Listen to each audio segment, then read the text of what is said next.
नमस्कार दोस्तों, good morning, सुप्रभात। मैं दुबे सर आज आप लोग के सामने है प्राचीन भारत यानी एंशिएंट हिस्ट्री से संबंधित आपकी जो क्लासेस है वो 11th यानी लेक्चर नंबर 11 है। इसके पहले कई क्लासेस आप लोग कर चुके होंगे। एक ऐसा टॉपिक हम लोग है स्टडी करने जा रहे हो जो एग्जाम के पॉइंट के व्यू से काफी इंपॉर्टेंट है। तो आज का टॉपिक है जैनिज्म और बौद्ध धर्म के बारे में हम लोग स्टडी करेंगे। हम लोग यहां पर जानेंगे क्या कारण था कि 6ठी शताब्दी ईसा पूर्व में यानी 6th सेंचुरी में वैदिक काल के समाप्त होते ही नए धर्म का, नए सिद्धांतों का लोगों ने स्वीकार कर लिया। हम लोग यह भी जानेंगे कि क्यों जैन धर्म के कंपेयर में बौद्ध धर्म काफी अत्यधिक लोगों के बीच में फेमस रहा, जो पूरे विश्व के लोगों ने, कई देशों ने बौद्ध धर्म को भी स्वीकार कर लिया है। जैसे कहा जाता है कि बौद्ध धर्म हो या जैन धर्म हो, दोनों अहिंसात्मक की बातें करते हैं, अहिंसा की बातें करते हैं। लेकिन वर्तमान स्थिति में आप देखोगे कि जो बौद्ध धर्म के देश है वही अत्यधिक युद्ध करने में माहिर है और युद्ध भी कर रहे हैं। चाइना हो गया, जापान हो गया, म्यांमार हो गया, सभी देशों के बारे में चर्चा करोगे तो आखिर क्या कारण है, इसके बारे में हम सभी यहां पर डिटेल्स स्टडी करेंगे। पीटी हो या मेंस हो, ये दोनों के लिए इंपॉर्टेंट होता है। लेकिन 6ठी शताब्दी ईसा पूर्व में सिर्फ भारत में नहीं बल्कि पूरे विश्व में सामाजिक परिवर्तन हुआ था, सांस्कृतिक परिवर्तन हुआ था। तो पहले हम लोग देखेंगे कि बौद्ध धर्म के कंपेयर में समकालीन में पूरे विश्व में कौन कौन से महाविद्वान का जन्म हुआ था जो अपने सिद्धांत को लेकर काफी अत्यधिक उनको प्रसिद्धि मिली थी। तो हम लोग आज की सेशन स्टार्ट करते हैं। जैसे आप देख रहे हो बैकग्राउंड में जैन धर्म और बौद्ध धर्म से संबंधित हम लोग पढ़ने जा रहे हैं। ओके, और लास्ट में पढ़ने के बाद हम सभी जितना भी एमसीक्यू है, प्रीवियस ईयर क्वेश्चन है, जैसे मैंने अभी तक आपको प्रैक्टिस करवाते आ रहे हैं उसी प्रकार यहां पर भी आपको चलेगा। तो हम लोग स्टार्ट करते हैं। जैसे अब आपका है पूरे विश्व में देखिएगा 6ठी शताब्दी ईसा पूर्व महान धार्मिक उथल पुथल का काल था। जैसे मैंने कहा भारत ही नहीं पूरे विश्व की बातें करते हैं। तो चीन में एक आपका है व्यक्ति है जिनका नाम है कन्फ्यूशियस। नाम भी ऐसा है, चेहरा भी वैसा आप देख रहे होगे, पूरा कंफ्यूज कर कर है। यानी इनका सिद्धांत था जो मन में आए वही कर डालो। ये मत सोचो कि आगे पीछे क्या होगा क्या नहीं होगा, उसके बारे हम सभी यहां पर देखना। उसी प्रकार ईरान में हम बातें करते हैं। ईरान में जैसे मैंने आपको वैदिक काल में बताया था, जेरावेस्ता पुस्तक है जिसमें हिंदू देवी देवताओं के उल्लेख किया गया था, उसी में से धार्मिक सिद्धांत से संबंधित है जिनका नाम है जोरास्टर।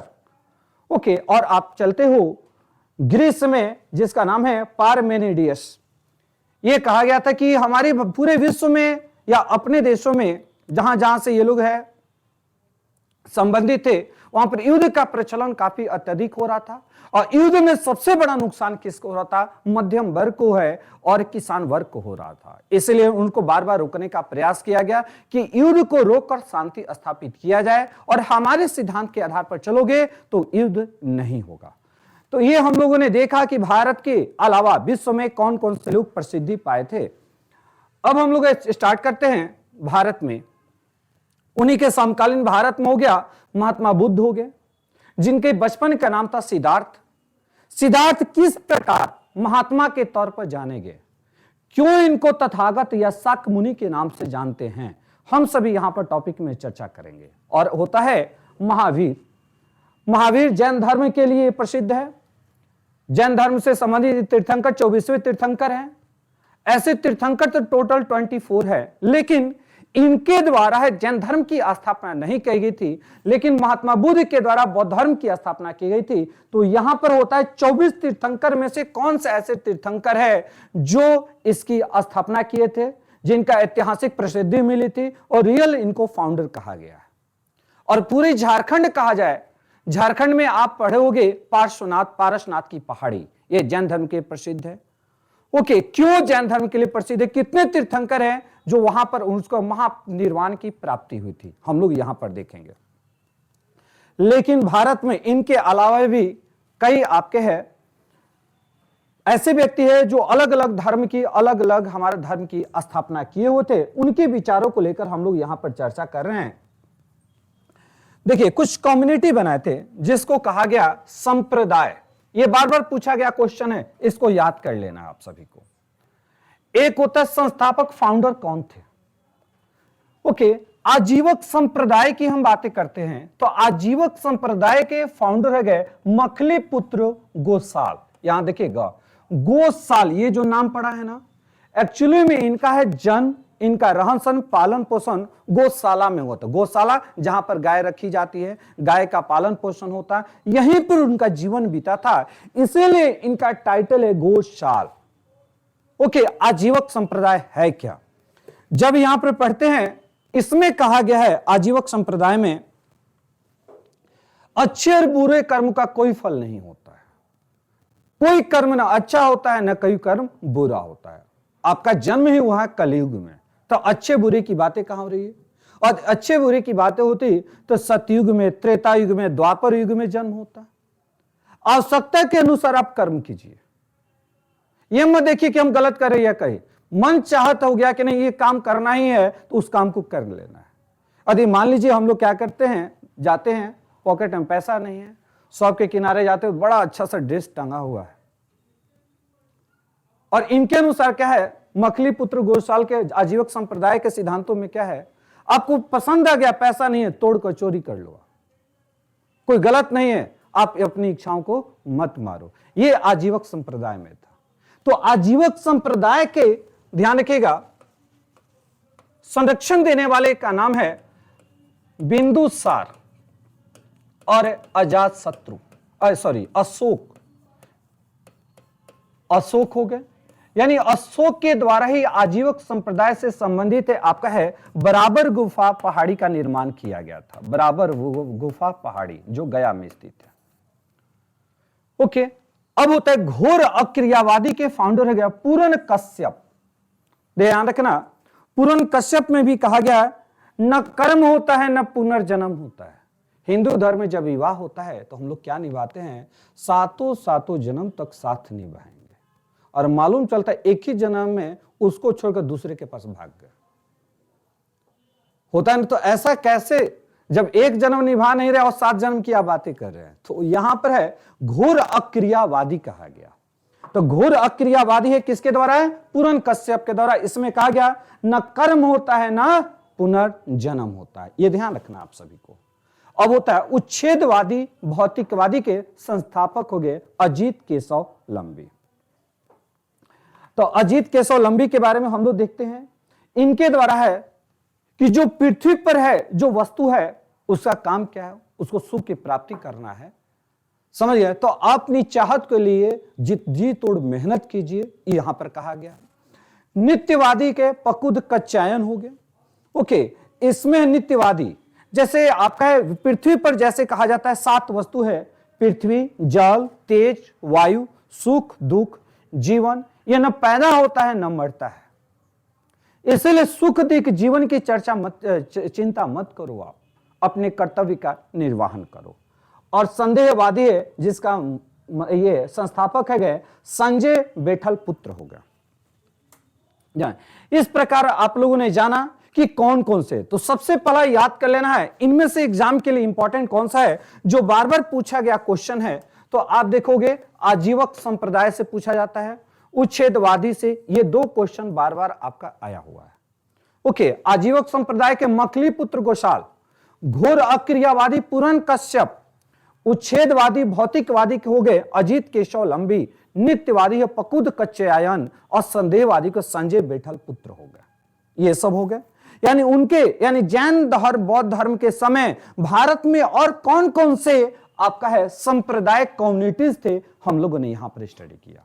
अब हम लोग आते हैं अपने टॉपिक पर, जो पहला टॉपिक आपका रहेगा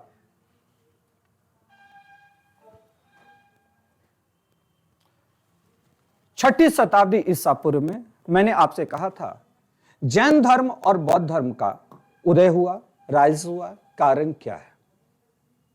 सबसे बड़ा रीजन क्या है, क्यों कारण है? क्योंकि जब आपका है वैदिक काल में पूरे वर्ग को यानी मानव वर्ग को 4 भागों में बांटा गया। पहला कौन सा हो गया? ब्राह्मण, क्षत्रिय, वैश्य और शूद्र। ब्राह्मण का काम क्या है? देखिए, ब्राह्मण का काम था पूजा पाठ, ये हो गया। क्षत्रिय रक्षक हो गया, ओके, यानी समाज की रक्षा करना। और समाज की रक्षा कैसे करोगे? शांतिपूर्वक तो करोगे नहीं, आपका युद्ध नीति को तो एक्सेप्ट करना ही होगा। और वैश्य का काम हो गया व्यापार करना, ये हो गया। और शूद्र का काम होता है तीनों वर्गों की सेवा करना। तो इसी में किसान हो गया, लोहार हो गया, सब इसी में वर्ग आते हैं। जितने भी आपका है निम्न कुल के व्यक्ति हैं, जो आपका है ध्यान रखें निम्न वर्ग के व्यक्ति हैं, सब इसके अंतर्गत आ गया। ये चार। अब यहां से लड़ाई दो वर्ग में था, एक है ब्राह्मण हो गया, दूसरा क्षत्रिय हो गया। इसीलिए यहां पर मैंने पहला पॉइंट में लिखा ब्राह्मणों के वर्चस्व के खिलाफ क्षत्रियों की प्रतिक्रिया। ब्राह्मण सबसे सर्वश्रेष्ठ है या क्षत्रिय सर्वश्रेष्ठ है, आपस में फाइट करने लगे। अब इसका प्रभाव इन लोगों व्यक्ति के ऊपर पड़ा। अब यहां देखिएगा, अब ये कहा गया वैश्य कि तुम हमको टैक्स दो, तुम हमको टैक्स दो, हम सर्वश्रेष्ठ है। इस आधार पर यहां पर फाइट होना प्रारंभ होता है। लेकिन जब यहां पर कहा गया बुद्धिस्ट पाली है, जो बौद्ध धर्म बौद्ध साहित्य है, किस लैंग्वेज में लिखा गया है? पाली भाषा में लिखा गया है। और उसमें कहा गया कि ब्राह्मणों के कंपेयर में क्षत्रिय सर्वश्रेष्ठ होते हैं। ये यहां गलत हो गया।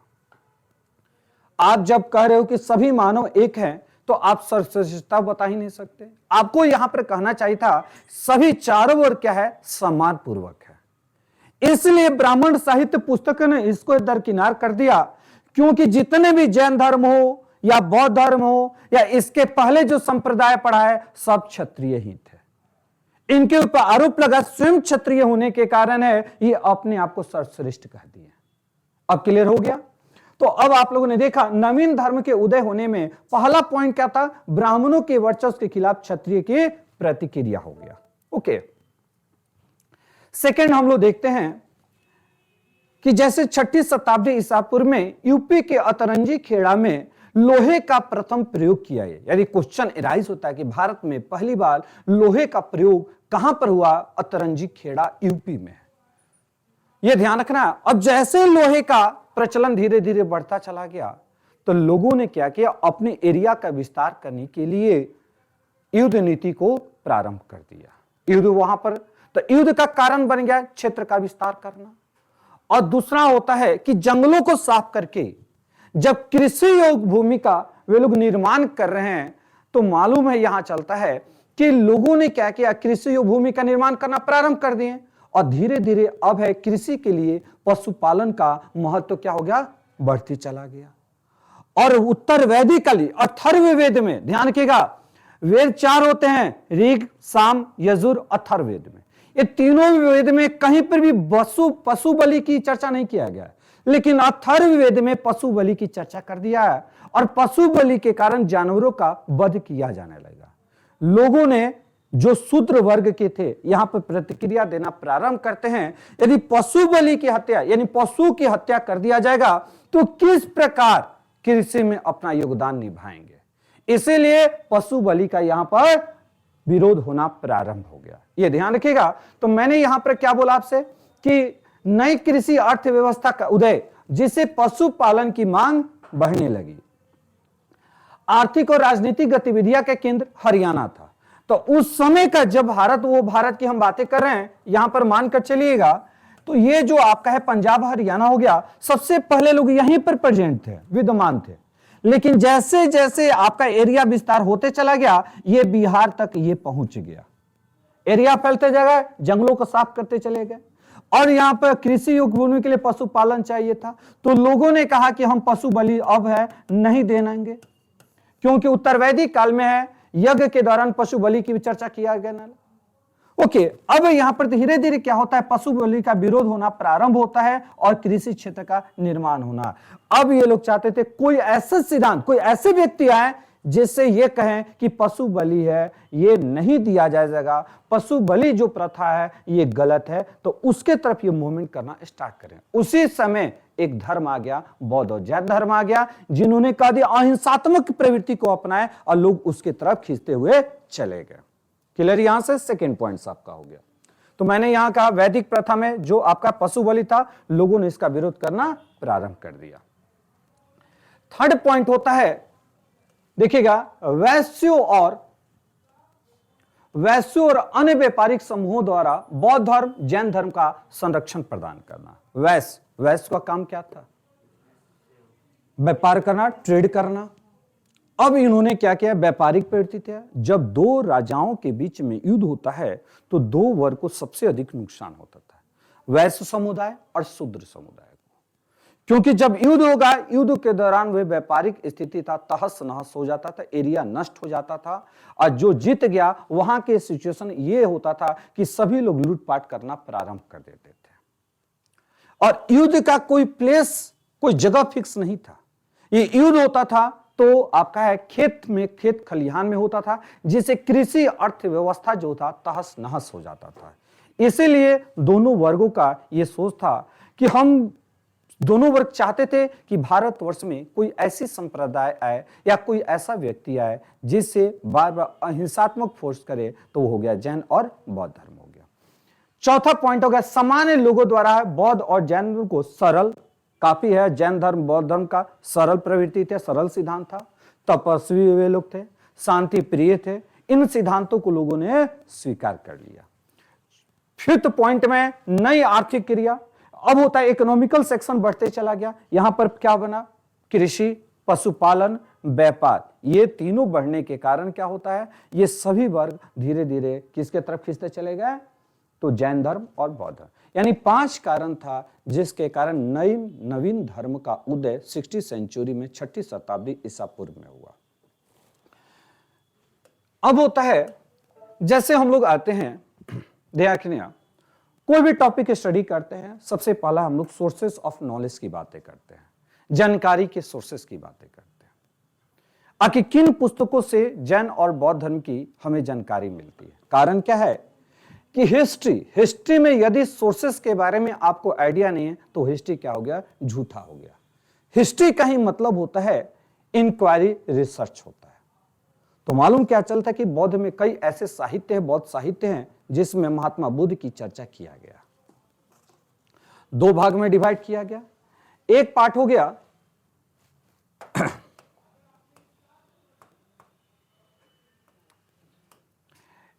गया प्रामाणिकता, ऑथेंटिक्स की बातें करते हैं, और दूसरा नॉन ऑथेंटिक्स की बातें करते हैं, अप्रामाणिकता।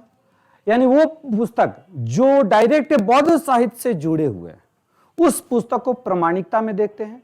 वे ग्रंथ जो किसी न किसी रूप से बौद्ध महात्मा बुद्ध से सीधे जुड़े हुए हैं, ओके, पुस्तकों के रूप में ये उन्हें केवल उन पुस्तकों के रूप में समझा जा सकता है जो बौद्ध धर्म के मूल सिद्धांतों की बातें करते हैं। तो मूल सिद्धांतों की बातें करने वाले में एक होता है त्रिपिटक। क्या हो जाएगा यहां पर? है त्रिपिटक हो गया, ये ध्यान रखना। क्लियर? ये त्रिपिटक क्या होता है, इसका पूरा डिटेल्स हम बताएंगे आपको। इसके बाद होता है कि जैसे हम लोग आते हैं ऑथेंटिक्स पुस्तक में अप्रामाणिकता, जैसे चीन में बौद्ध धर्म प्रचलित हुआ, चीनी भाषा में आपका है अलग बौद्ध साहित्य में, वहां पर भी महात्मा बुद्ध की चर्चा किया गया। यहां तक कि जैन धर्म की भी चर्चा किया गया। यहां तक कि चीनी भाषा साहित्य में आपका महाभारत और रामायण को वहां पर वो कन्वर्ट अपने लैंग्वेज में भी किए। ये ध्यान रखना। तो वे ग्रंथ जो बुद्ध की बातें नहीं है, वे ग्रंथ जो बुद्ध की बातें नहीं की गई है, लेकिन यह चर्चा किया गया है कि वहां पर यह धर्म था। वहां के लोग इस सिद्धांत को धीरे धीरे मानना प्रारंभ करते हैं। जैसे मान लीजिए एक एग्जाम्पल देते हैं आपका है, जैसे तिब्बत चाइना में हो गया, एक मिलिंद पन्नू एक पुस्तक है। मिलिंद ये क्या है? एक विदेशी आक्रमणकारियों के द्वारा जब भारत में नॉर्थ वेस्ट के रास्ते से उत्तर पश्चिमी के रास्ते से प्रवेश किया गया, तो उस समय भारत में बौद्ध धर्म काफी प्रचलित था। वे भारत पर अटैक किए, भारत को लूटने के लिए और एरिया का विस्तार करने के लिए। जब भारत के ऊपर अधिकार जमा लिया गया, और वहां पर एक बौद्ध भिक्षु थे जिसका नाम था नागसेन। तो मेनांडर और नागसेन के बीच में एक डिबेट होता है कि हमारा धर्म सर्वश्रेष्ठ है कि आपका धर्म सर्वश्रेष्ठ होता है। और ये जब डिबेट होता है, कई विश्व के और हमारे है इतिहासकार वहां पर बैठे हुए थे। जब डिबेट में नागसेन की विजय होती है, नागसेन से इतना अत्यधिक मेनांडर प्रभावित हुआ, अपने धर्म को छोड़कर और भारत के बौद्ध धर्म को एक्सेप्ट कर लिया। यानी विश्व का पहला राजा कौन है जिन्होंने बौद्ध धर्म को एक्सेप्ट किया? उनका नाम है मेनांडर, जिसको मिलिंद के नाम से जाना गया। भारतीय साहित्य में, बौद्ध साहित्य में मेनांडर को मिलिंद के नाम से जाना गया। और इसी दोनों का बीच जो डिबेट होता है, इसी डिबेट पर एक पुस्तकें लिखी गई है जिनका नाम है मिलिंद पन्नो पुस्तकें लिखी गई है। ये ध्यान रखना, बहुत इंपॉर्टेंट टॉपिक है। मिलिंद पन्नो में किसके किसके बीच डिबेट होता है? तो बौद्ध भिक्षु नागसेन और मिलिंद यानी मेनेंडर के बीच में ये डिबेट होता है। क्लियर हो जाएगा? अब होता है कि जैसे मैंने यहां पर चर्चा किया दोनों एक साथ, लेकिन अभी हम लोग बताएंगे त्रिपिटक। त्रिपिटक होता क्या है? और यदि एग्जाम में क्वेश्चन है मिलिंद पन्नो किस भाषा में लिखा गया है, तो आपको आंसर देना है पाली भाषा में, क्योंकि इस पुस्तक को लिखने में नागसेन का बहुत बड़ा अहम रोल था। ओके, चलिए अब हम लोग देखते हैं विसुमग्ध हो गया। एक ऐसी पुस्तक है जो बुद्ध घोष के द्वारा लिखा गया। यह पवित्रता की मार्ग को बता रहा है, अनुशासन की प्रवृत्ति को बता रहा है, किस प्रकार शासन लोगों को करना चाहिए, यहां पर चर्चा किया गया। और दीपवंश और महावंश, ये जो पुस्तकें लिखी गई है ये श्रीलंका में, ये अज्ञात लेखक है। ये किसके द्वारा लिखी गई जानकारी नहीं मिलता है, लेकिन दीपवंश और महावंश श्रीलंका की पुस्तकें हैं जो बौद्ध साहित्य मानी जाती है। और इसमें दोनों में बुद्ध के जीवन, यानी जो बौद्ध परिषद होता है यानी सम्मेलन होता है, प्लस अशोक के बारे में चर्चा हो गया। बौद्ध धर्म के श्रीलंका में आगमन का ऐतिहासिक प्रमाण मिलता है दीपवंश और महावंश से मिलता है। क्लियर? इसके लेखक यदि आपसे है तो लिखत लिख देना अज्ञात, यानी कोई नॉलेज नहीं है, कोई जानकारी नहीं होता है। ओके, नेक्स्ट है, अब हम लोग बातें करते हैं त्रिपिटक। ये ध्यान है, त्रिपिटक होता क्या है? बौद्ध साहित्य की सबसे प्रसिद्ध पुस्तक है त्रिपिटक। सभी धर्म की, सभी संप्रदाय की अलग अलग पुस्तकें होती है। जैसे मैंने कहा, ध्यान रखना, जैसे पॉलिटी में एक टॉपिक पढ़ते हो सेकुलर, और उसी सेकुलर को हम लोग 2 पार्ट्स में डिवाइड करते हैं। एक धर्म निरपेक्ष होता है, एक पंथ निरपेक्ष होता है। तो धर्म और पंथ में दोनों में काफी डिफरेंस होता है। जो भी आपका धर्म के बारे में हम लोग पढ़ रहे हैं, एक्चुअली में धर्म नौकर वो पंथ निरपेक्ष होता है। पंथ का मतलब होता है रास्ता बताने वाला। तो रास्ता बताने वाला एक व्यक्ति होगा, एक सिद्धांत होगा। और धर्म में होता है कि अनेक पुस्तकें, अनेक देवी देवता। तो हिंदू एक धर्म है और सभी जितने भी संप्रदाय आते हैं सभी पंथ निरपेक्ष के अंतर्गत आते हैं। हिंदू में सबसे पवित्र पुस्तक कौन सा है? तो कोई गीता बोलेगा, कोई रामायण बोलेगा, कोई महाभारत बोलेगा। लेकिन इस्लाम में पूछा जाए तो आपको डायरेक्ट एक पुस्तक आती है कुरान, मोहम्मद साहब पैगंबर के बारे में बातें कर रहे हैं। आप है, हम बातें कर रहे हैं सिख में गुरु नानक हो गए, प्लस गुरु ग्रंथ हो गए, इस तरह से। उसी प्रकार बौद्ध धर्म की बातें करते हैं तो बौद्ध धर्म है बल्कि एक पंथ है, रास्ता बताने वाला। ये धर्म शब्द आज जोड़ा गया है, धर्म शब्द कभी नहीं जोड़ा गया था, बौद्ध धम्म था। और धम्म से ही इसको ट्रांसफर करके बोल दिया गया, धर्म बोल दिया गया। ओके, त्रिपिटक, त्रि का मतलब क्या होता है? 3। ये ध्यान, त्रि का मतलब क्या हो गया? 3 हो गया। 3 पुस्तक हो गए। एक सबसे पहला है सूत्र पिटक हो गया, विनय पिटक हो गया, अभिधम्म पिटक हो गया। यहां पर आप चर्चा करें, अभिधम्म पिटक हो गया। और पिटक का मतलब होता है पुस्तक यानी बुक होता है। यानी बौद्ध साहित्य में जिसकी हम चर्चा कर रहे हैं वो होता है त्रिपिटक होता है। तो बौद्ध धर्म का सबसे प्रसिद्ध पुस्तक कौन सा है? त्रिपिटक। एक का नाम नहीं लेना है बल्कि क्या नाम लेना है? त्रिपिटक का नाम लेना है। ओके, अब यहां पर आप देखिए, जैसे सबसे पहला है सूत्र। सूत्र का मतलब क्या होता है? जब हम लोग यहां पर, सूत्र का मतलब होता है फार्मूला। अब समझ लेना है, फार्मूला हो गया। फार्मूला का मतलब क्या होता है? सिद्धांत हो गया। सूत्र मतलब क्या होता है? फार्मूला। यानी बौद्ध धर्म में महात्मा बुद्ध के द्वारा जो जो एकदम सिद्धांत दिया गया है, डायरेक्ट उसी तरह से उठाकर उस पुस्तक में लिख दिया गया और उस पुस्तक को कहा गया सूत्र पिटक कहा गया, यानी बास्केट ऑफ डिस्कोर्स। यानी महात्मा बुद्ध के द्वारा जो प्रवचन दिया गया है उस प्रवचन की चर्चा है किस पुस्तक में मिलता है? सूत्र पिटक में मिलता है। क्लियर? अब होता है, ध्यान रखना, इसमें संवाद के रूप में, सैद्धांतिक की बातें हैं, महात्मा बुद्ध के प्रवचन की बातें की गई है। जिस तरीके से उन्होंने वितरित किया गया है उसके आधार पर व्यवस्थित किया गया, इसमें बनावटी कुछ नहीं होता। जो महात्मा बुद्ध के द्वारा सिद्धांत था वो डायरेक्ट इस पुस्तक में रख दिया गया। इसके बाद हम लोग विनय, अब देखिएगा विनय, अब विनय से हो गया नियम, नियम हो गया। विनय पुस्तक में किसकी चर्चा किया गया? विनय से हो गया नियम। तो अब सभी हमारा जो भी धर्म होता है सबका रूल एंड रेगुलेशन होता है, सबका नियम होता है। उस नियम के अनुसार अपना है पूजा पाठ हो गया, चाहे जो भी होता है उसमें आप करते हो। तो बौद्ध सिद्धांत के अनुसार एक बनाया गया था, संघ बनाया गया था। संघ में कौन रहेंगे? भिक्षु रहेंगे, मठ रहेंगे। तो भिक्षु और मठ का भी ये काम रहेगा कि महात्मा बुद्ध के द्वारा जो नियम बनाए उस नियम के अकॉर्डिंग आपको रहना होगा, ये ध्यान रखिएगा। आप जैसे सोचिएगा हिंदू धर्म की बातें हम कहते हैं तो शंकराचार्य, तो पूरे भारत में कितने शंकराचार्य हो गए? 4 शंकराचार्य। उनको भी अपने नियम का पालन करना होता है। उनका अपना लाइफ नहीं है, बल्कि उनका लाइफ होता है उस धर्म को पालन करना होता है। यानी कि मन में आए मीट खाना हो गया, चाहे इधर उधर घूमना हो गया, आप नहीं कर सकते हो कि जिस पोस्ट पर बैठे हो उस पोस्ट की गरिमा को बरकरार रखते हुए आप इसके अकॉर्डिंग आपको चलना ही होगा, तभी ना लोग आपको सम्मान रिस्पेक्ट करेंगे। उसी प्रकार ध्यान रखिएगा, इसे कहते हैं अनुशासन की टोकरी। किसको? विनय पिटक को कहते हैं डिसिप्लिन बास्केट कहा गया। इसमें मठवासी संघ भिक्षुओं के नियम को शामिल किया गया, इसीलिए इसको है मोनेस्टिक रूल्स यानी मठवासी नियम कहते हैं। ये क्लियर हो जाएगा। इसके बाद चलते हैं अभिधम। अभिधम, अभिधम का मतलब क्या होता है ये ध्यान रखना। बास्केट ऑफ हायर टेक्नोलॉजी यानी उच्च शिक्षा की टोकरी हो गया। अब होता है कि बौद्ध धर्म का फ्यूचर में इसका प्रभाव क्या पड़ेगा, लोग किस प्रकार रहेंगे, यहां पर एक तरह से रिसर्च करना होगा। फ्यूचर की ये बातें किया जा रहा है और कैसे लोग को और व्यवस्थित किया जाए, कैसे लोग को डिसिप्लिन में लाया जाए, कैसे लोग को शांति प्रिय बनाया जाए, अहिंसा बनाया जाए, यहां पर बातें की गई है। तो देखिएगा इसमें सारांश, प्रश्न और उत्तर, सूचियों आदि के माध्यम से सुत्त पिटक के शिक्षण का गहन अध्ययन और व्यवस्थीकरण शामिल किया गया। यानी महात्मा बुद्ध के द्वारा जो भी सिद्धांत दिया गया है लोग को अप्लाई किस प्रकार करना है, यहां पर बातें किया गया।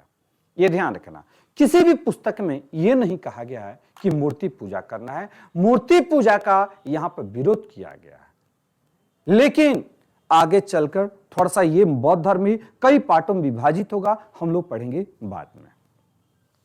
ओके, इसके बाद आप लोगों ने देख लिया त्रिपिटक। देखिए हम सभी अभी क्या पढ़ रहे हैं? सोर्सेस ऑफ नॉलेज, यानी बौद्ध साहित्य, बौद्ध धर्म के बारे में किस प्रकार चर्चा हुआ, किन किन पुस्तकों से मिला, और सभी पुस्तकों में से इंपॉर्टेंट है आपका है त्रिपिटक होता है, इसको भूलिएगा नहीं आप सभी। ओके, और जो मैंने यहां पर बताया है, जैसे अभिधम को क्या बोलेंगे? Basket of higher technology. Vinaya को क्या बोलोगे? डिसिप्लिन बास्केट बोलोगे, अनुशासन की टुकड़ी। और सुत्त पिटक को क्या बोलना है? बास्केट ऑफ डिस्कोर्स, प्रवचन की टोकरी है। सूत्र के बारे में यानी फॉर्मूला के बारे में बताया गया है। ओके, क्योंकि आपसे क्वेश्चन एराइज हो सकता है कि महात्मा बुद्ध के सिद्धांतों की चर्चा किस पुस्तकों में किया गया है? आंसर हो जाएगा सुत्त पिटक। और महात्मा बुद्ध के द्वारा जो संघ बनाया गया है उस संघ में रहने का नियम क्या होगा? जैसे आपका होता है सभी लोग हैं बौद्ध धर्म को तो शिक्षा ग्रहण कर सकते हैं, लेकिन बौद्ध धर्म में शामिल होने के लिए एज फिक्स किया गया था 13 to 14 ईयर्स, यानी 13 से 14 साल के बाद ही ये बौद्ध धर्म की शिक्षा दीक्षा ग्रहण कर सकते हो, बौद्ध धर्म में शामिल हो सकते हो, ये बातें किया गया। अब हम लोग पढ़ते हैं लाइफ ऑफ बुद्धा। अब हम लोग पढ़ेंगे लाइफ ऑफ बुद्धा, तो बुद्धा बाद में अब हम लोग पढ़ेंगे सिद्धार्थ। ध्यान रखना, क्योंकि महात्मा बुद्ध का बचपन का नाम क्या था? सिद्धार्थ। बुद्धा तो बाद में ना, अभी तो आते हैं सिद्धार्थ। तो देखिए ना, जैसे एक किलकारियां गुजर रही है, देख रहे हो ना, एक किलकारियां गुजर रही है, तो इस बालक का बचपन का नाम हो गया सिद्धार्थ गौतम। ओके, बचपन का नाम क्या है? सिद्धार्थ। आगे चलकर क्या पड़ेगा? गौतम, शाक्य मुनि, तथागत। ये क्यों कहा गया इसका रीजन हम बाद में बताएंगे।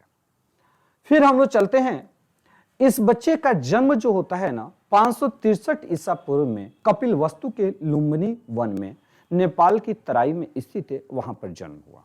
ओके, जो वैशाख पूर्णिमा के दिन होता है, भारत के पूरे विश्व में एकमात्र एक ऐसे व्यक्ति हैं जिनका जन्म, जिनका शिक्षा, जिनका मृत्यु वैशाख पूर्णिमा के दिन होता है। ओके, इसीलिए बौद्ध धर्म में सबसे महत्वपूर्ण जो आपका माना जाता है कौन सा, वैशाख पूर्णिमा के दिन माना जाता है। ओके,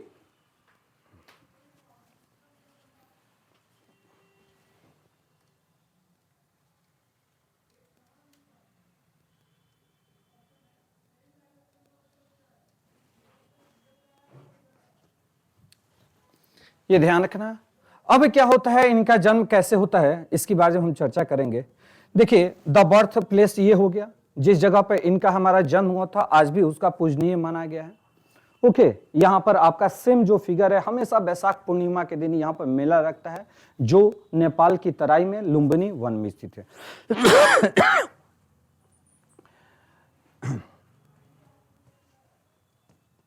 अब देखिए यहां पर होता है, इनके पिता का नाम था सुदोधन, जो शाक के राजा थे, कपिलवस्तु के राजा थे।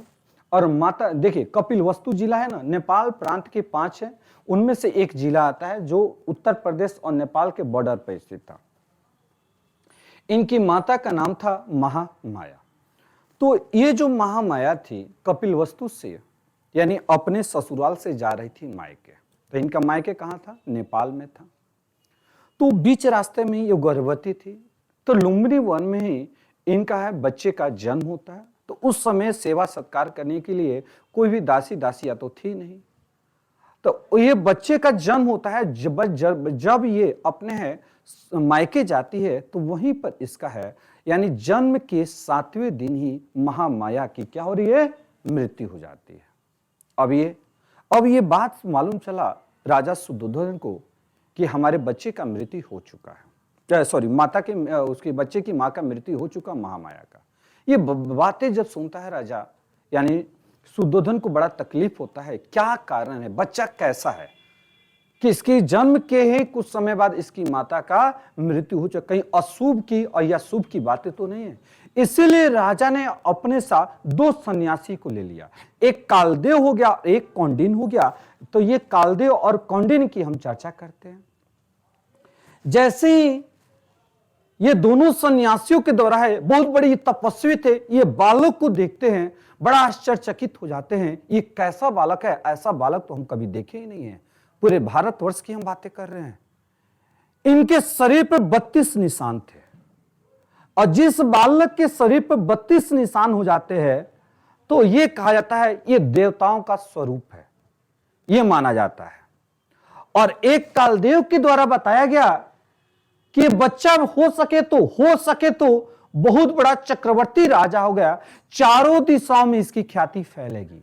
और उसी तरह से कौंडिन्य के द्वारा बताया गया है कि ये बच्चा है सबसे बड़ा तपस्वी, सबसे बड़ा सन्यासी होगा। जैसे ही राजा ये बातें सुनता है, वो बड़ा चिंतन घोरशील में आप कह रह जाता है कि हमारा एक ही बालक, और वो यहां पर कह दिया ये बहुत बड़ा तपस्वी हो, तो हमारे राजपाट को संभालने वाला कौन होगा। फिर अपनी जो उनकी है, यानी बच्चे की जो मौसी थी, यानी जो आपका है सुदोधन की साली थी, जिनका नाम था गौतमी, वो इस बच्चे को पालन पोषण करने रहती है। कुछ वर्षों के पश्चात, यहां से कुछ वर्ष रहते हैं, 3 से 4 साल रहते हैं, ये बालक का पूरा हमारा है पालन पोषण यहीं पर हुआ था, ममहर जिसे हम लोग कहते हैं। जब ये सुदोधन फिर से अपने बच्चों को ये वापस ले जाने के लिए आते हैं, तो ये बच्चा है अपनी है मौसी से इतना हमारा प्यार करता था कि वह जाने के लिए तैयार ही नहीं था। तो राजा यहां पर है, बड़ा सोचता कि अब करे तो क्या करे। तो राजा ने इस सोचा कि ये अपने बच्चे का पालन पोषण करने के लिए हम दूसरे विवाह कर लेते हैं, यानी अपनी साली से वह क्या करते हैं, विवाह। तो सुदोधन की दूसरी पत्नी कौन हो गई, अब सोचेगा गौतमी, उनकी साली होगी। और वहीं पर गौतमी ने प्राण लेती है, क्योंकि पहले के समय थे जो वचन दे दिया उसको निभाने के लिए अपने प्राण को त्याग देते थे, और प्राण लेती है कि भले हमारे गर्भ से हमारा भी बालक हो, लेकिन वो अपने से बालक से अधिक इसको प्रिय मानेंगे। और अपने बालों को कभी गद्दी पर नहीं बैठाएंगे, क्योंकि नाम है सौतेली। अब मां इसको कही जाएगी। सौतेली एक नकारात्मक शब्द होता है, यानी ऐसा लगता है कि समाज में उसको लोग गाली दे रहे हैं, सौतेली मां। लेकिन वह जब अपने हैं कपिलवस्तु जाती है, वह पूरे प्रजा को भी अपना बालक मानती है और उस तरह से ये प्रजा के सेवा में लग जाती है। कभी राजपाट ये खुद ग्रहण नहीं की, बल्कि जाने के पश्चात ही कुटिया में रहती थी, ताकि लोग इसके ऊपर दोषारोपण न करे। यह ध्यान रखना है। तब इनका नाम पड़ता है, आगे चलकर नाम पड़ेगा प्रजापति गौतमी। ध्यान, क्या नाम पड़ेगा? प्रजापति, यानी प्रजा के प्रिय होने के कारण प्रजापति गौतमी नाम पड़ गया। ओके, ये ध्यान रखना है। तो मैंने यहां इनका स्टेप जो मर्द थी पालन पोषण है, मौसमी प्रजा महाप्रजापति गौतमी के द्वारा किया गया, जो राजा की दूसरी पत्नी थे। अब इस स्लाइड से आपके लिए सबको ये याद करते हो, जन्म कहां हुआ, माता पिता का नाम क्या हुआ, लेकिन ये दो सन्यासियों का नाम भूलिएगा नहीं। एक कालदेव और क्या हो जाएगा? कौंडिन्य। जो भविष्यवाणी, यदि क्वेश्चन राइज होता है कि महात्मा बुद्ध के जन्म के बाद उनके शरीर को देखकर भविष्यवाणी करने वाले कौन दो सन्यासी थे, तो आपका आंसर हो जाएगा कालदेव और कौंडिन्य हो जाएगा। ओके, इसके बाद हम लोग आगे बढ़ते हैं। अब देखिए ना, महामाया बुद्ध के जन्म के 7वें दिन इनका डेथ हुआ था, ये भूलिएगा नहीं। इसके बाद अब आपका रहेगा लाइफ ऑफ बुद्धा। ये जो अभी हम लोग सिद्धार्थ के बारे में पढ़ रहे थे, अब होता है बुद्धा बनने की कहानी प्रारंभ होता है। तो जब ये धीरे धीरे बड़े होते चले जाते हैं, इनको राजा ने क्या किया था? राजमहल में हर प्रकार की सुख सुविधाएं आपको प्रदान कर दिया गया था, ताकि इनके किसी भी प्रकार का कष्ट न हो। और जितना हो सके पूजा पाठ सन्यासी से दूर रखा गया था, ताकि उनके बारे में सोचे नहीं। लेकिन ये एक ऐसे बालक थे जो हमेशा एकांत में पड़े रहते थे, उनको किसी से मतलब नहीं था, सोचते रहते थे। अब राजा ने कहा, अब कैसे इसको सुधार किया जाए, तो क्यों नहीं तुरंत इसका विवाह कर दिया जाए। देखता आपके ऊपर भी कटाक्ष आता होगा। बार बार आप है घर से बाहर निकलोगे, 12-1 बजे रात से आओगे है, सुट्टा मारकर आप घर में बैठते होगे। अब व्याकुल रहेंगे, पिता माता व्याकुल रहेंगी, अरे हमारा है लड़का इधर उधर घूमते रहता है, चलो ना इसको पकड़ शादी करवा दिए। जिसको पकड़ा हुआ शादी कर देंगे, जबरदस्ती शादी करवा दोगे तो पत्नी इसको सुधार देगी। उसी प्रकार मात्र 16 वर्ष की एज में ही महात्मा बुद्ध का विवाह हो गया। अतः ये क्या बोला जाएगा? बाल विवाह। और इनकी पत्नी थी, देखिएगा यहां जयमाला हो रहा है, वर और वधू एक दूसरे को माला पहना रही है, और उनकी पत्नी का नाम है यशोधरा। उनके कई नामों से जाना गया, बिंबा, गोपा, भद्र कच्छा के नाम से भी जाना गया। यह भी इंपॉर्टेंट होता है इनकी पत्नी का इनमें से कौन सा नाम है। ओके, तो ये सभी हो जाएगा, बिंबा, गोपा और भद्र कच्छा हो गया। और शादी विवाह होगा तो बच्चे का तो स्वाभाविक है, जन्म तो होगा ही होगा। उसी में से एक इनका लल्ला होता है, एक पुत्र होता है। इस पुत्र का नाम होता है राहुल। महात्मा बुद्ध ने सर पकड़ लिया कि दुखों का काल आ गया मेरा पुत्र राहुल। खैर, राहुल नाम का जो लड़का तो वो ऑटोमेटिक शैतान होता ही होता है। अब देख लीजिएगा राहुल, ये ध्यान रखना। तो इनके पुत्र का नाम क्या हो गया? लेकिन जब पुत्र का जन्म हो गया, धीरे धीरे अपनी पारिवारिक जो मुंह था ना, उससे दूरी बनाते चले गए ऑटोमेटिक। अब इनके परिवार और इनके हस्बैंड मैंने सिद्धार्थ में और इनकी पत्नी का नाम क्या था? यशोधरा के बीच में शायद कहते हैं रिलेशन अच्छा नहीं चला था, तू मैं हो रहा होगा। तब तक क्या होता है कि देखिए दोनों मुंह फुलाकर एक दूसरे से अब अलग होने लगे। देख रहे हो ना, रिएक्शन है। बच्चे हो गए, बच्चे के बाद ऑटोमेटिक है यहां पर है इनका मोह भंग हो चुका है। अपने पुत्र को कहते हैं कि दुखों का भरमार आ चुका है। अब होता है कि अब ये सोचने लगते हैं, ध्यान रखना, अभी तक मैंने यहां पर जो पढ़ा है, जैसे इसके पहले जन्म कब हुआ था? 563 कपिलवस्तु वैशाख पूर्णिमा के दिन। वंश का नाम क्या है? सिद्धार्थ। पिता का नाम सुदोधन, माता का नाम महामाया। पालन पोषण गौतमी के, पत्नी का नाम है यशोधरा, पुत्र का नाम क्या है? राहुल। यहां तक आप लोगों ने पढ़ा। एक मिनट, थोड़ा सा स्लाइड इधर उधर हो गया। अब महात्मा बुद्ध के द्वारा यहां पर क्या किया गया, जब पत्नी से विमुख होने लगे, अब ये बाहर निकलना चाहे, घर से, राजमहल से बाहर निकलना चाहे, तो ये राजमहल से बाहर निकलते हैं, थोड़ा सा है, 1 मिनट।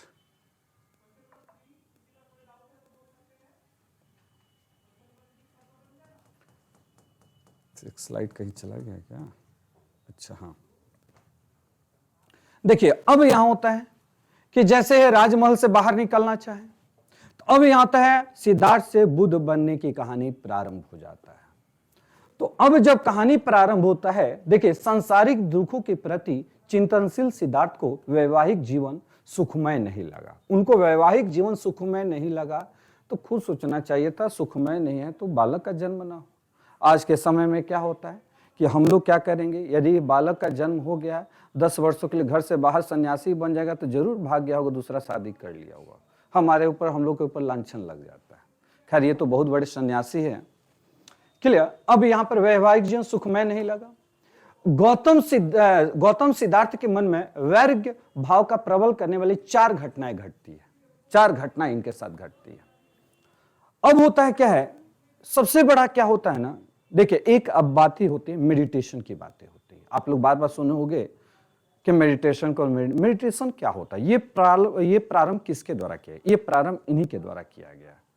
कोई भी व्यक्ति है 15 मिनट तक अपनी आंखों को बंद करके एक पॉइंट पर सोच नहीं पाता। उनका माइंड क्या होता है, विचलित होता है। अभी आप लोगों ने सरस्वती पूजा में जब पंडित जी कहते होंगे देवी देवताओं के बारे में सोचो, तो कुछ और भी बातें आने लगती होगी, क्योंकि मन एकाग्रचित नहीं है।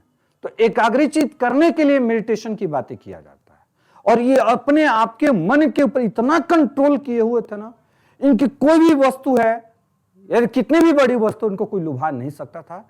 यानी उनको सांसारिक जीवन से अपना है मोह त्याग दिए थे, पारिवारिक से मोह त्याग दिए थे। वो हमेशा सन्यासी बनना चाहते थे, लेकिन इनको बनाया क्या गया था, अभी विवाह करके एक पुत्र का भी जन्म हुआ था, पारिवारिक मोह माया से इनको बांधा गया, फिर भी उनके तरफ अट्रैक्शन, खिंचाव नहीं आया। तो अपने राजमहल से बाहर निकलते हैं। जब राजमहल से बाहर निकलते हैं, एक ऐसे, देखिए जिस सिद्धार्थ की हम बातें कर रहे हैं, वो सिद्धार्थ ये भी नहीं जानते थे ना जीवन है क्या, कैसे लोग बूढ़े होते हैं, कैसे लोग की मृत्यु होती है।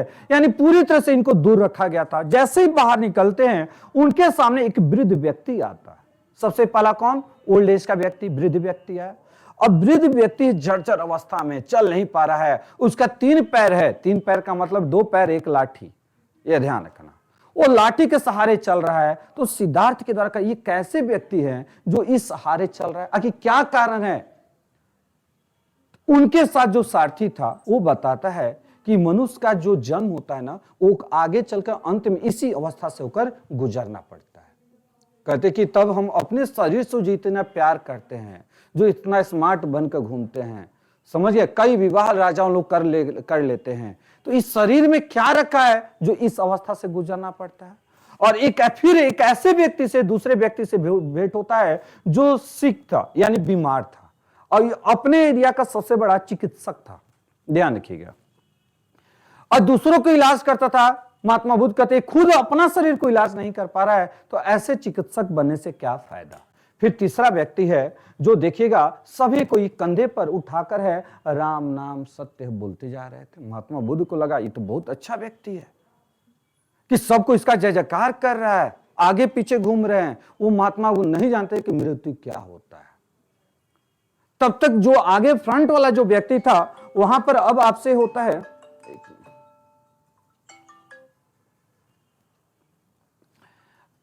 जो पहला पंक्ति में था, उन्होंने महात्मा बुद्ध को देखा और पहचान गए। तब ये प्रक्रिया बताता है कि ये व्यक्ति का मृत्यु हो चुका, हम सभी इसे जलाने जा रहे हैं। तो ये जलाने जा रहे हो, तो वो कहते हैं कि तब हम अपना इतना ऐस मस्ती से रहकर क्या फायदा जो हमको जलकर राख होना है। चौथा व्यक्ति होता है जो सन्यासी रहता है। सन्यासी है कुछ नहीं, इसको है, 1 मिनट, हेलो हेलो, हाँ बोलिए जी, कहां से? अरे कहाँ को लगाए हो? नहीं नहीं, ये कोचिंग सेंटर का।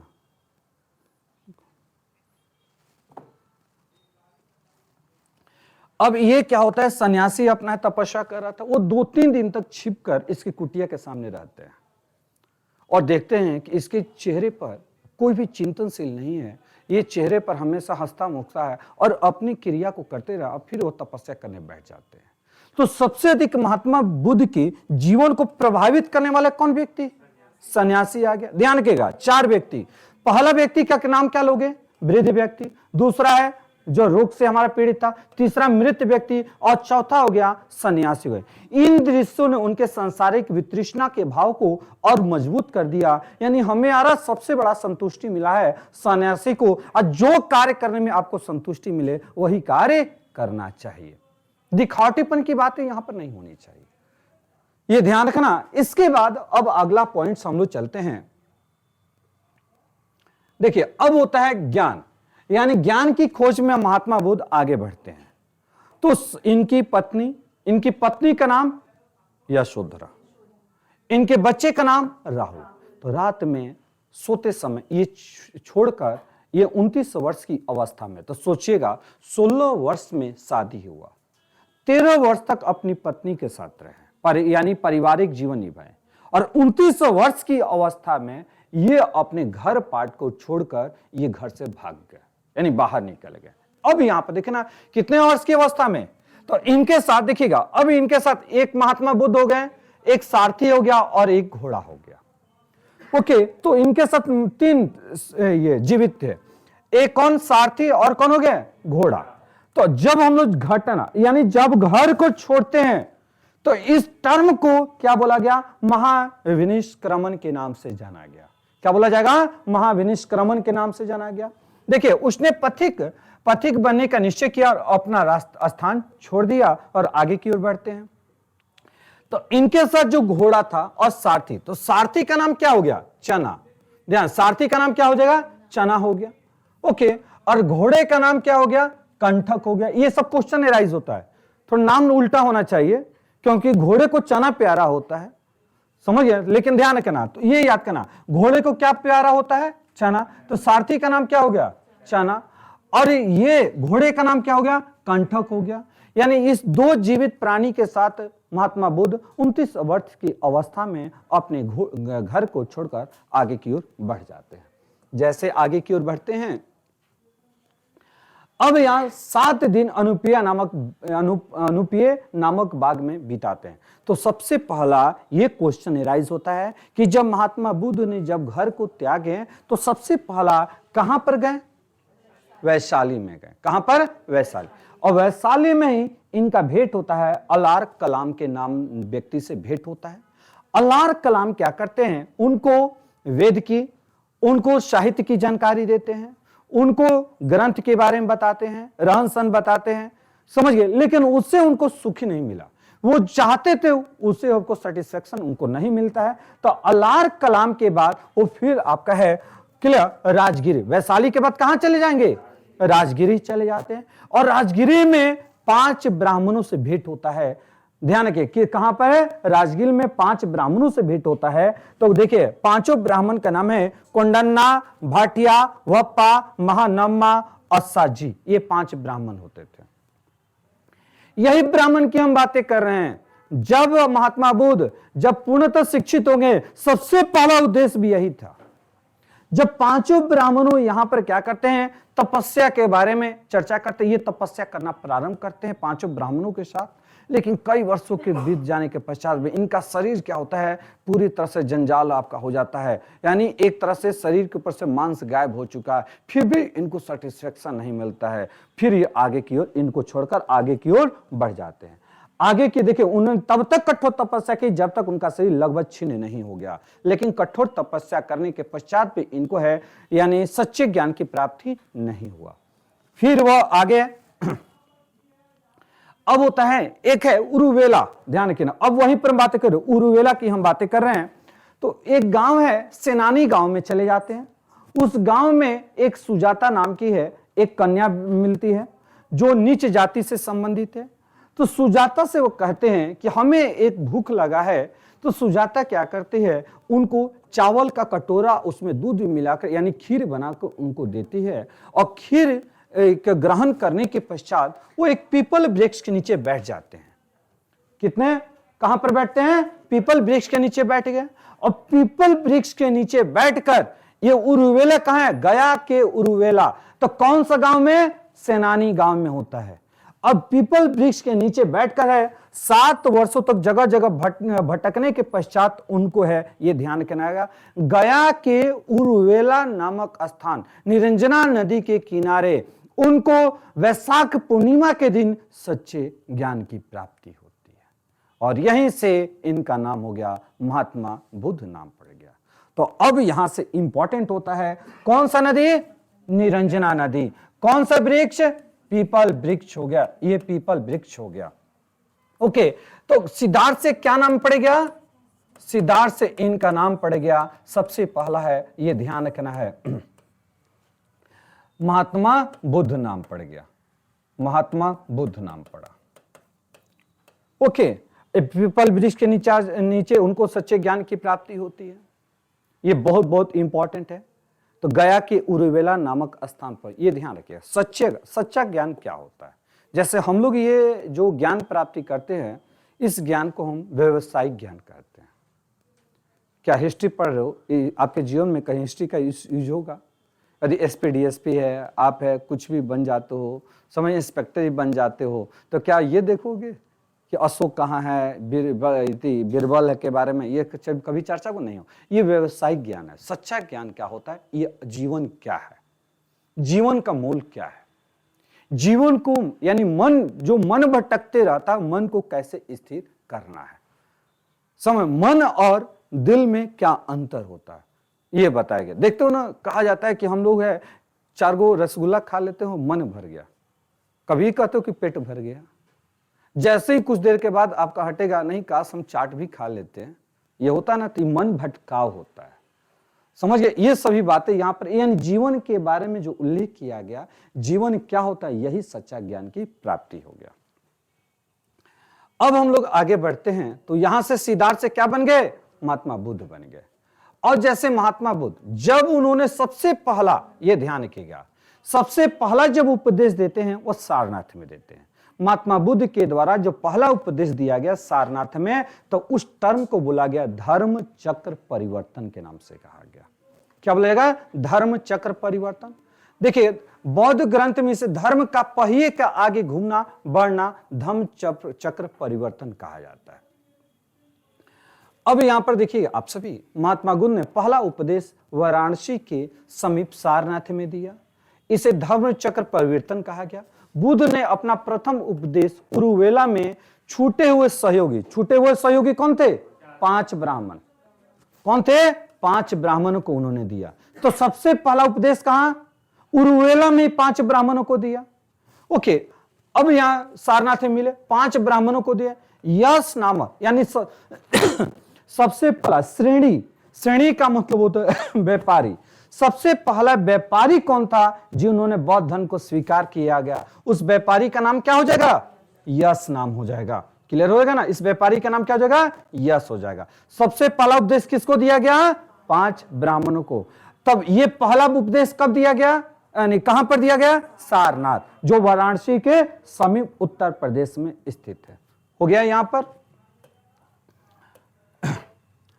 इसके बाद अब हम लोग देखते हैं नेक्स्ट, यही सारनाथ में इन्होंने संघ की स्थापना, जो बार बार क्वेश्चन पूछा गया कि महात्मा बुद्ध ने संघ की स्थापना कहां पर किए थे, तो आपका आंसर क्या हो जाएगा? सारनाथ में किए थे। ओके, देखिए, अब सारनाथ के बाद कहां चले गए? काशी के बाद कहां चले गए? राजगृह के बाद कहां चले गए? कपिल वस्तु। कपिल वस्तु याद है ना?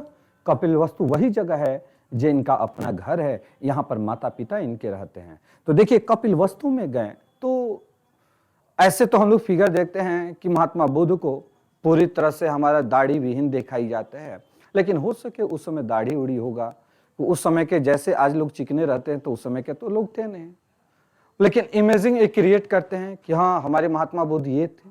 तो महात्मा बुद्ध जब कपिल वस्तु में उपदेश दे रहे थे, इस उपदेश में इससे इतने लोग इससे प्रभावित हुए कि सब इनकी बातों को सुनने लगे। अब राजा है, सुद्धोधन को भी मालूम चला कि एक ऐसा व्यक्ति है जो प्रवचन देता है तो लोग उसको मंत्र मुग्ध करके सुनते हैं। उसकी प्रवचन की प्रवाह में इतने लोग बह जाते हैं कि जीवन से ही प्रेम समाप्त हो जा रहा है, बल्कि वो सोचते हैं कि नहीं, हमें उपकार करना है, हम अपने जीवन को समझना है। तो उस समय कपिलवस्तु के राजा सुदोधन भी इनके दरबार में, और इनकी माता प्रजापति यानी सुदोधन की दूसरी पत्नी गौतमी भी, प्रजापति गौतमी भी इनके साथ आती है। जैसे ही सुनती है तो गौतमी पहचान जाती है। कोई माँ पिता अपने पुत्र को न पहचान, लेकिन माँ अपने पुत्र को पहचान जाती है, ये तो हमारा पुत्र है, सिद्धार्थ है। तब यहीं पर पिता और उनकी माता ने बौद्ध धर्म को स्वीकार कर लिया। पहली महिला कौन थी जो बौद्ध धर्म को स्वीकार किया? उनकी माता प्रजापति गौतमी ने बौद्ध धर्म को स्वीकार किया। अब क्लियर हो जाएगा यहां से, ध्यान रखना। अब होता है इसके बाद गौतम बुद्ध लगातार 40 वर्षों तक घूमते रहे और अपने उपदेश देते रहे। देखिएगा, अब यहां पर ध्यान रखिएगा, 16 वर्ष की अवस्था में विवाह हो गया, 29 वर्ष की अवस्था में गृह त्याग गया, क्लियर। और 29/6 कितना हो गया? 35 वर्ष की अवस्था में, 35 वर्ष की अवस्था में उनको सच्चे ज्ञान की प्राप्ति होता है। सच्चे ज्ञान की प्राप्ति हो गया। सच्चे ज्ञान की प्राप्ति कहां पर हुआ? उरुवेला, गया के उरुवेला। किस नदी के किनारे? निरंजना नदी के किनारे हो गया। अब होता है लगातार है अपने जीवन के अंतिम समय पावापुरी में, ध्यान रखिए, बुद्ध ने चंदू नामक सुनार जो था घर भोजन किया। एक्चुअली में क्या होता है ना कि वह अब पहुंचते हैं, कहां पर है तो उत्तर प्रदेश में एक जगह है पावापुरी, वहीं पर पहुंचते हैं। एक मिनट, अंतिम समय जैसे कुशीनगर की राजधानी पावापुरी हो गया, मल की राजधानी कुशीनगर पावापुरी हो गया। आप लोग महाजनपद में पढ़े हो। तो वहां पर क्या है कि जैसे पावापुरी में पहुंचते हैं तो वहां पर उनको भूख लगता है, तो उन्होंने कभी भी धन संचय करने की बातें नहीं किया, भोजन ग्रहण करने की बातें करते हैं तो भिक्षा मारकर अपने भोजन ग्रहण करते थे। तो वहीं पर एक है, जैसे कहा जाता है कि खेवैया, नाव को चलाने वाले के खेवैया कहते हैं, खेवैया ये था, भले जात का क्या थे सुनार बताया गया, लेकिन नाव को चलाकर अपने जीवन यापन करते थे। वो अपने घर ले जाकर उसको भोजन ही कराते हैं। भोजन करने के पश्चात है वो काफी प्रसन्न हो जाते हैं, फिर इधर घूमते हैं, फिर इनसे भेंट होते, फिर भोजन करने हैं। तो ये कहा जाता है कि अपने भोजन में जब महात्मा बुद्ध ने पूछा कि आप हमें जो भोजन दे रहे हो ये किस चीज से बना हुआ है, तो उन्होंने कहा ये मीट है। बड़ा आश्चर्य होगा कि हम जिसको कहते अहिंसा, आप हमको है भोजन करा दिए, गलत भोजन करा दिए। वहीं से कहते कि अब हमें समय आ चुका है इस शरीर को त्यागने का। तो अब यहां पर क्या होता है, उनको एक बीमारी हो जाती है। भोजन जैसे ही मालूम चलता है उनको बीमारी हो, उदर रोग, जिसको पेट का रोग कहा जाता है। और वहीं पर एक तालाब था, रास भाग तालाब, ध्यान रखिएगा, रास भाग तालाब था। तालाब में वो जाकर बैठ जाते, एक बहुत सा पत्ता था, उस पत्ते के ऊपर, यानी तालाब में एक पत्ता था, पत्ते के ऊपर जाकर बैठते हैं। और बैठने के पश्चात अब कहते हैं जीवन को त्यागना, इनका जो जीवन था ना वहीं समाप्त हो जाता है। और उनका पूरा शरीर जो था, जहां पर उनका मृत्यु हुआ, 8 फूल खिल जाता है। और उसी फूल को ये 8 दिशाओं में हमारा अभी भी प्रेजेंट है, जो कहा जा सकता है कि कभी फूल नष्ट नहीं, तो आज तक वो फूल खिला हुआ रहता है। उनका शरीर है तो उसी प्रकार कहा जाता है कि जैसे अजात शत्रु, इनका जो मृत्यु होता अजात शत्रु जो था उन्हीं के टाइम पीरियड में हुआ था। अजात शत्रु में एक फूल पाटलिपुत्र लेकर चले आते हैं और वहीं पर उनका है एक है स्तूप बना देते हैं। ध्यान रखना आप सभी को। तो वे कुशीनगर के कशावगढ़ देवरिया जिले में यहाँ पर 80 वर्ष की अवस्था में क्या होती है, पावापुरी, बल्कि कुशीनगर में इनका मृत्यु होता है। 483 ईस्वी पूर्व में इसका है मृत्यु हो जाता है। तो कुशीनगर, ध्यान रखिए, पावापुरी न करके थोड़ा सा पावापुरी में यह महावीर का मृत्यु हुआ था। ओके, इनका मृत्यु कहाँ होता है, कुशीनगर में हुआ था और वहीं पर इनका मृत्यु होता है। यदि क्वेश्चन आएगा किस तालाब में, तो आपको आंसर क्या देना है, रास भाग तालाब में इनका मृत्यु होता है। ओके, ये इंपॉर्टेंट हो जाता है। अब मृत्यु के समय यह भी रहेगा, मृत्यु के समय मगध साम्राज्य के कौन शासक थे, तो आपको आंसर देना है अजात शत्रु। ओके, इसके बाद हम लोग आगे आते हैं धर्म चक्र परिवर्तन में। तो ये क्या होता है? गौतम बुद्ध ने पहला प्रवचन कहां दिया था? वाराणसी के सारनाथ में दिया। धर्म चक्र परिवर्तन कहा गया।